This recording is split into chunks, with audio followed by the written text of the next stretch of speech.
Some very important people we want to meet this evening. First of all, Miss Maisie Williams!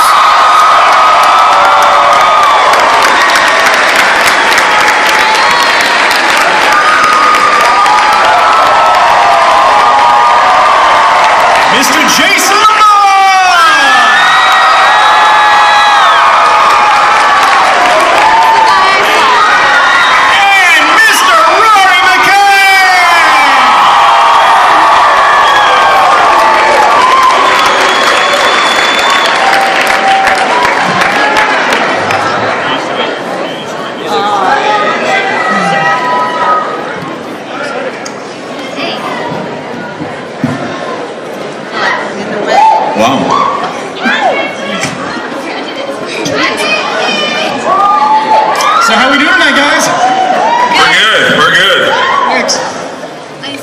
Tampa, we love you. We're Game of Thrones. Well, these guys are. I'm dead. But they have a little bit left, and they just came out to see us. They flew all the way from Belfast. Season 4.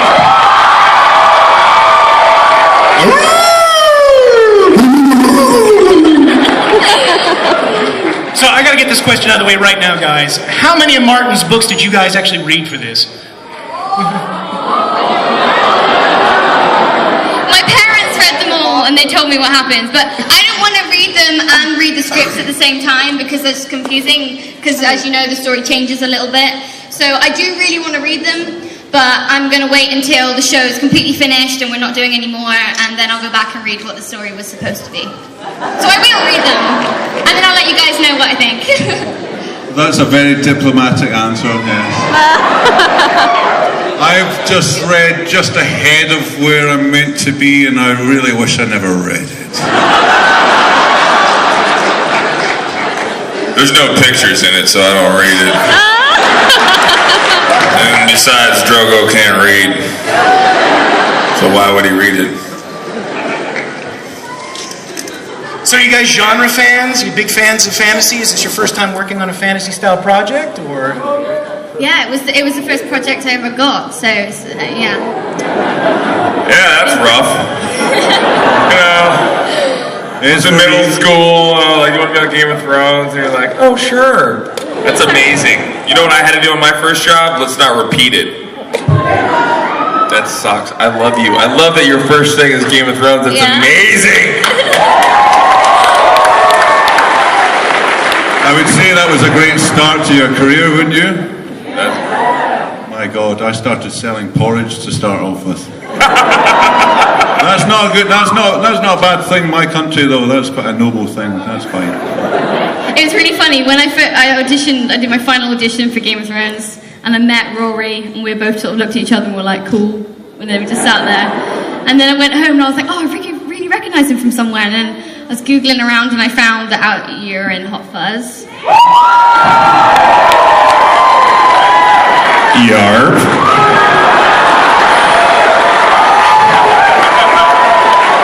And then the second thing I found was your Porridge Oats advert. Yeah. So yeah, it's great. I don't want to say that. Thanks, Maisie. Cheers. So were you guys science fiction or fantasy fans prior to working on this project?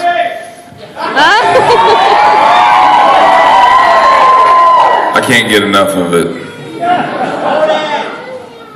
Yeah, I used to watch like all the Star Wars and Alien vs Predator and things like that with my dad when I was little, like far too young to be watching it, but yeah. And then I saw the Wookiee this morning and that freaked me out so bad. I was like kind of not cool with it and a bit like, this is not cool anymore, but yeah, it was fine, it didn't kill me, so. And I haven't watched much science fiction at all, no. I mean, I hardly watch any telly myself, so not me. I'm the quiet one, I don't do that kind of thing.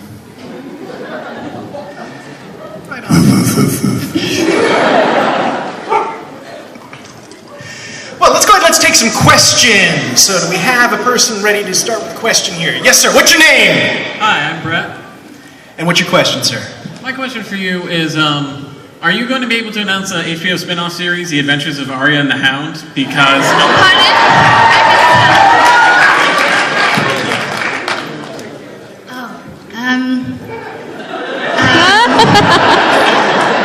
I guess we're both... well, trying to get me home, I guess. I don't want to give you too much away, guys. Come on. Tell them about us riding the giant eagle. Oh, we can't say that, sorry. Yeah, so there's this giant eagle thing, but... Yeah, You're scared of heights as well, remember that? It was the flap mental. hanging out. And there was this trainer, and he was, like, taller than Rory. He had to be, because this eagle was huge. It was mental. So, it was like... Yeah, it was crazy, so you have to wait and see that. I'm sure there'll be pictures released soon and something, so... Fantastic. Thank you very much. All right,